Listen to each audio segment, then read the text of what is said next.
Je m'appelle Lohan Dubuc et si vous n'avez jamais entendu ce nom, c'est parce que c'est ma toute première conférence.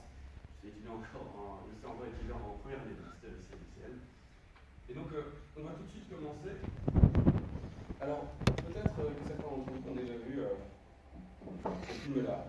Et vous avez peut-être déjà posé des questions sur ce qu'est le temps, sur ce que ça signifie, sur comment on le représente en science. En fait, ce sont des questions qui nous sont parvenues et qui m'ont mené en philosophie sur le thème de l'ontologie du temps, l'existence des choses, et qui m'a mené en fait à une première théorie. Alors je vais vous en présenter deux, ce ne sont pas les deux seuls, évidemment plein de positions et plein de variantes, mais j'en présenterai deux qui sont pertinentes pour le débat d'aujourd'hui. À commencer par le présentisme. Alors le présentisme dit que toutes les choses, all and only things that exist now are real, ce qui signifie que tout ce qui existe se trouve dans le présent, tout ce qui se trouve dans le présent existe, rien d'autre n'existe. Et c'est une théorie qui est difficilement acceptée en science. Elle présente quand même deux gros avantages. Deux gros avantages qui est tout d'abord la proximité avec notre expérience de la vie quotidienne. On a quand même l'impression que les choses existent, enfin, les choses qui sont présentes à nous existent, et que ce qui est dans le passé et ce qui est dans le futur n'existe pas. Dans Napoléon, on n'a pas l'impression qu'il existe encore d'une manière ou d'une autre. D'ailleurs, Perry Dayton le dit à un moment, that we live out a life, je vais le dire en français, donc le fait que nous vivions nos vies dans un présent qui avance, que les événements passés et futurs sont différents de ceux qui sont présents, qu'est-ce qui pourrait être plus évident? Bien oui, ça marche. Le problème, c'est qu'on a entendu une chose, c'est la simultanéité. C'est-à-dire que lorsqu'on a un événement qui est présent, par exemple nous-mêmes, on a quand même l'impression d'exister, j'espère, c'est qu'on est présent. Pour savoir ce qui existe d'autre, on va voir ce qui est simultané. Le problème, c'est qu'il n'y a pas de simultanéité. En tout cas, en science. Il n'y a pas de simultanéité, en fait, précisément, dans la théorie de la relativité restreinte d'Einstein, qui est apparue en 1905 sur son papier, sans rentrer dans plus de détails, simplement dire qu'il n'y a pas de temps absolu, parce que le temps dépend du référentiel. Il n'y a pas de temps absolu, donc pas de simultané absolu. Donc dès qu'on va avoir deux objets, deux événements qui vont se trouver dans des référentiels différents, on ne va pas établir de simultanéité. Et ça pose quand même un problème. Or, il y a deux solutions qui s'y présentent. La première, c'est quand même de défendre bec et ongle le présentisme en disant, puisque c'est comme ça, il y a quand même une forme de simultané qui existe, sa simultanéité par rapport à soi-même. Donc ça veut dire que cette table est simultanée par rapport à elle-même, elle existe par rapport à elle-même, donc elle est dans son propre présent, et en fait on peut dire de même de toutes les choses dans l'univers. Mais ce qu'on appelle le solipsisme en fait extrême mais pluraliste, qui a rarement été défendu, je pense, en cas qui est en général pas très convaincant, du moins pour Brading, qui est l'auteur dont je vais parler principalement aujourd'hui, mais elle cite quand même Stein en 1968, qui défendait quand même une telle position. Et donc l'autre possibilité, l'autre solution, avec la relativité restreinte, qui consiste à prendre la relativité restreinte au sérieux, c'est de faire tout simplement une phrase sur le présentisme et d'adopter, comme la plupart des gens, l'univers bloc. Univers bloc, un peu plus sans rentrer dans trop de détails, mais qui est une théorie où il n'y a pas de différence entre le passé, le présent et le futur. C'est-à-dire que le monde est composé d'événements. Ces événements sont situés les uns par rapport aux autres spatio-temporellement dans une structure spatio-temporelle, d'accord, et ils coexistent tous. Ils coexistent tous, et c'est ce qui fait l'univers.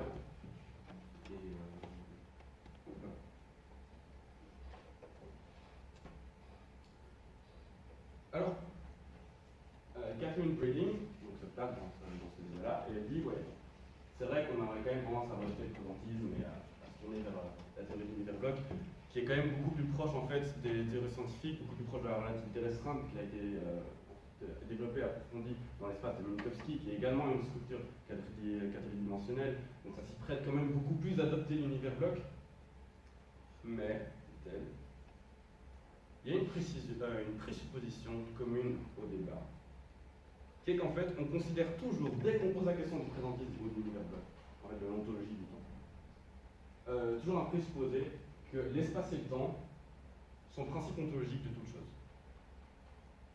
Et elle dit, en fait, on n'est pas obligé de le garder, ça. Une fois qu'on s'en est rendu compte, si on veut toujours considérer que l'espace et le temps sont un principe ontologique, principe métaphysique premier, bah, il faut argumenter. Et si on n'a pas d'argument, ou si on ne veut pas argumenter, en fait, la porte est ouverte. On peut proposer peut-être d'autres principes. Pourquoi pas les lois du mouvement de Newton.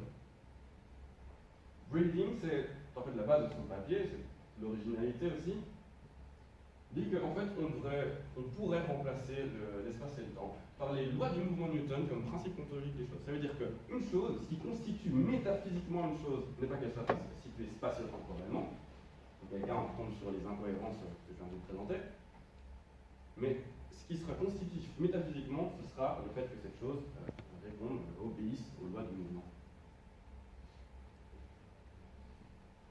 Alors, le fait d'utiliser ça présente quelques avantages. J'en ai relevé 3. Un premier, évidemment, c'est déjà que ça propose un nouveau principe ontologique. C'est évident. Le deuxième, j'ai mis parcimonie, j'aurais plutôt dû écrire économie. Économie parce que utiliser les lois du mouvement de Newton permet non seulement de fournir un principe ontologique, mais également un principe d'unité qui permet de relever de résoudre plus facilement des questions dans les débats sur ce qui fait l'unité des choses, donc la différence entre les tout et les parties, ce qui fait qu'un tout n'est pas juste un ensemble de parties, ce qui garantit les relations entre les parties d'une chose. Là où il y a certainement plus de difficultés pour l'espace et le temps comme principe. Donc un principe d'unité, et puis enfin un principe de changement, parce que il y a deux grandes positions dans la théorie du changement, c'est l'endurantisme et le perdurantisme. Ça arrive. Donc il y a deux grandes positions, l'endurantisme et le perdurantisme. Et là non plus sans vous présenter tous les détails de ce débat, simplement vous dire que si on adopte les lois du mouvement de Newton, ça permet également de régler plus facilement les questions de changement. C'est-à-dire lorsqu'une chose évolue, change en fait au cours du temps, on a besoin éventuellement de garantir son identité, ou pas en fait.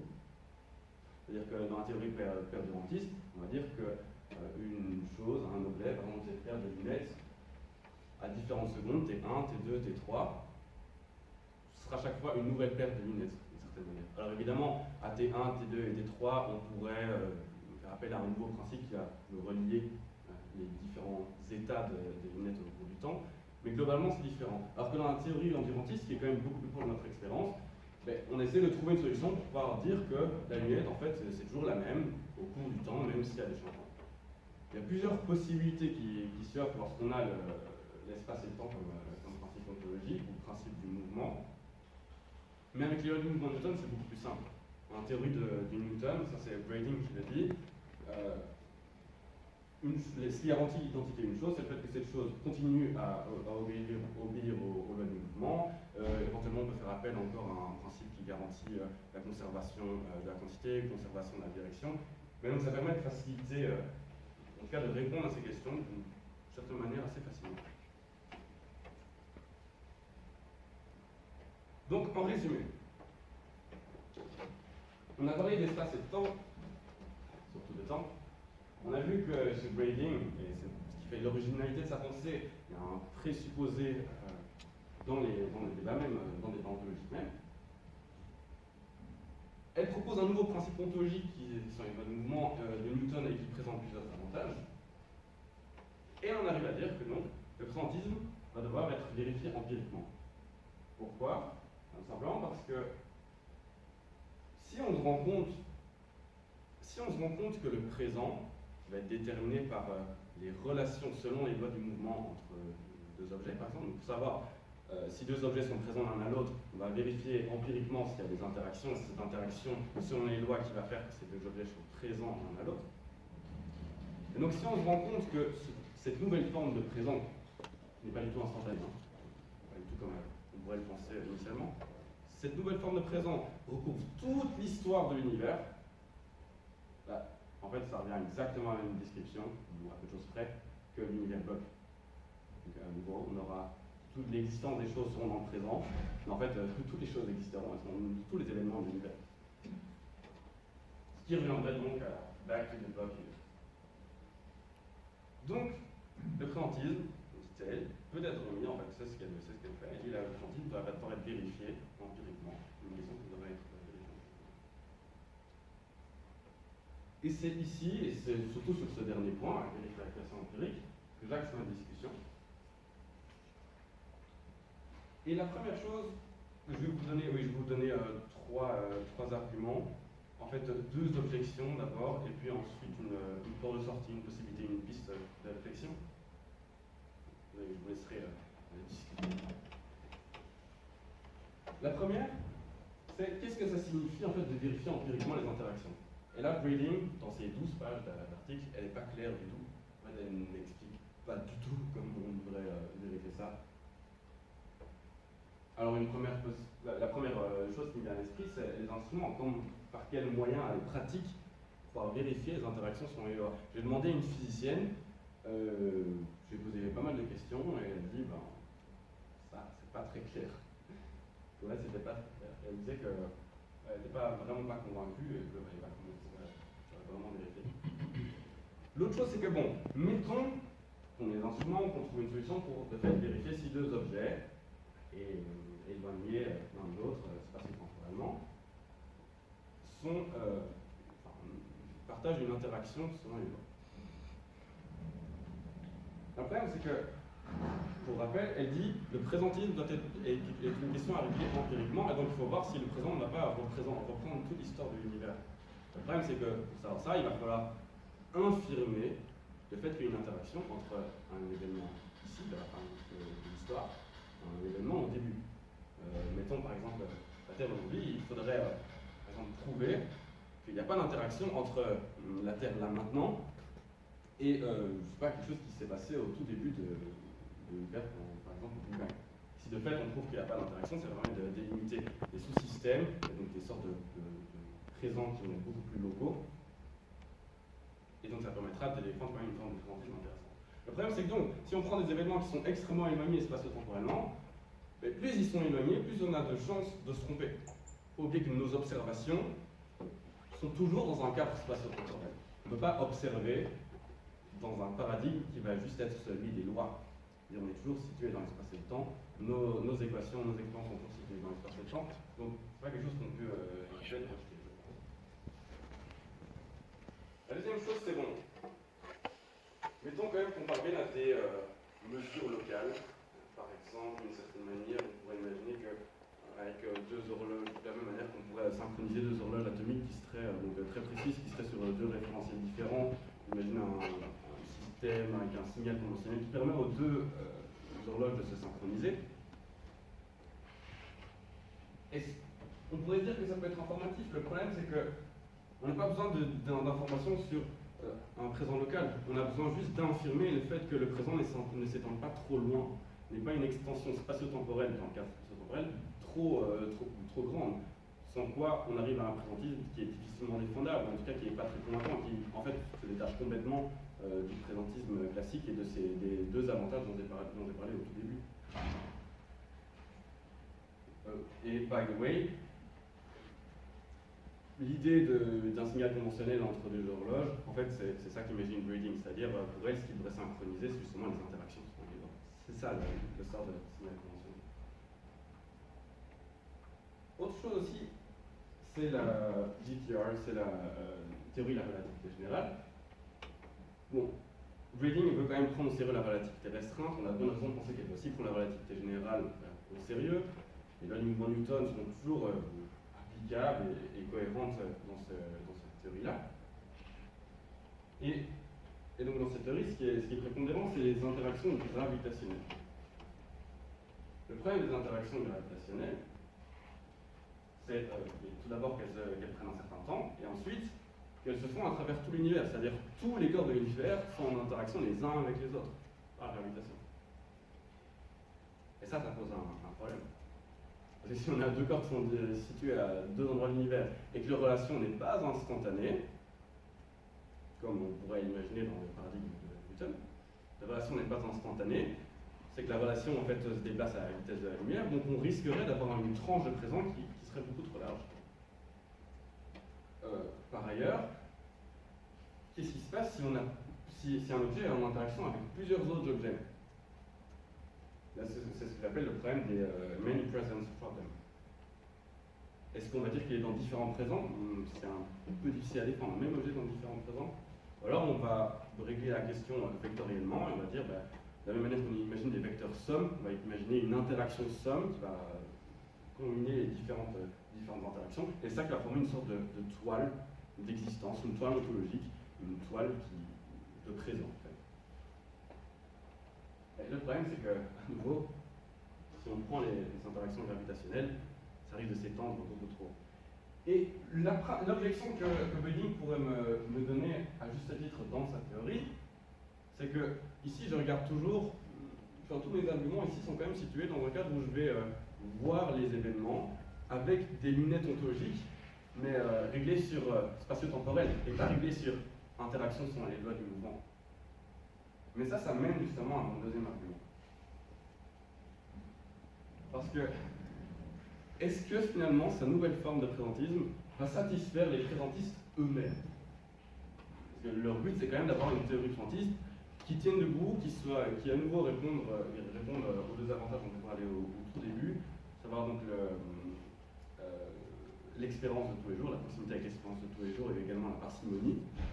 C'est-à-dire qu'on a juste un présent, un moment d'existence, une seule point d'existence, ou le point ontologique qui se trouvait dans le présent. Est-ce que ça va donc les satisfaire? Bien, je ne pense pas. Tout d'abord parce que, et ça c'est un argument qu'un présentiste pourrait donner, et c'est ce que je disais tout à l'heure, nos expériences sont toujours situées dans l'espace et le temps. C'est assez difficile quand même d'évacuer la question de l'observateur. Et ça, elle n'en parle pas du tout dans sa vérification empirique. Donc, ça c'est le premier point. Le deuxième point, c'est que je ne pense pas qu'un présentiste sera convaincu, acceptera en fait d'abandonner ses lunettes spatio-temporelles, de regarder les événements comme situés dans l'espace et le temps, si au moins les deux premières conditions ne sont pas remplies.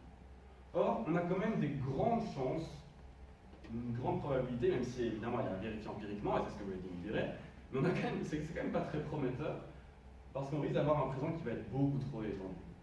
C'est-à-dire dans l'espace, le présent, qui dans sa théorie est juste une extension de relation, si on le prend et qu'on le transfère dans un paradigme spatio-temporel, la tranche va être beaucoup trop grande. Donc ça ne va pas les convaincre. Ils ne veulent pas un présentisme qui dure et qui s'étend sur des millions d'années. Ça ne les satisferait pas. La deuxième objection, c'est que Catherine Böding elle-même n'a pas l'air de vraiment y croire en fait à sa théorie. Disons que ce en quoi elle a l'air de croire, c'est premièrement qu'il y a le présupposé, l'espace étant comme principe ontologique, et ensuite que l'histoire des sciences, Newton et tout ça sont vraiment super utiles pour régler éventuellement des questions aujourd'hui. Mais elle n'a pas l'air d'y croire, elle dit juste, pour les présentistes, c'est leur dernière possibilité de trouver une possibilité qui soit cohérente, de trouver une théorie qui soit cohérente avec des théories scientifiques d'aujourd'hui, en fait la relativité restreinte.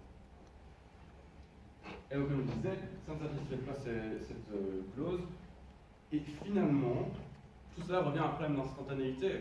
Si elle a été attirée par le paradigme, par les lois de Newton, c'est parce que Newton les a développées dans un paradigme d'instantanéité, c'est-à-dire que les interactions sont instantanées, sont directes, elles ne prennent pas du temps comme dans la relativité générale, ce qui est beaucoup plus facile parce qu'évidemment on a un temps absolu, donc on peut avoir un présent absolu. La question ça va se régler beaucoup plus facilement. Les problèmes que j'ai cités, notamment de la proximité avec l'expérience de temps, est évacuée. Mais c'est pas le cas, vu qu'elle veut quand même prendre les théories scientifiques d'aujourd'hui au sérieux.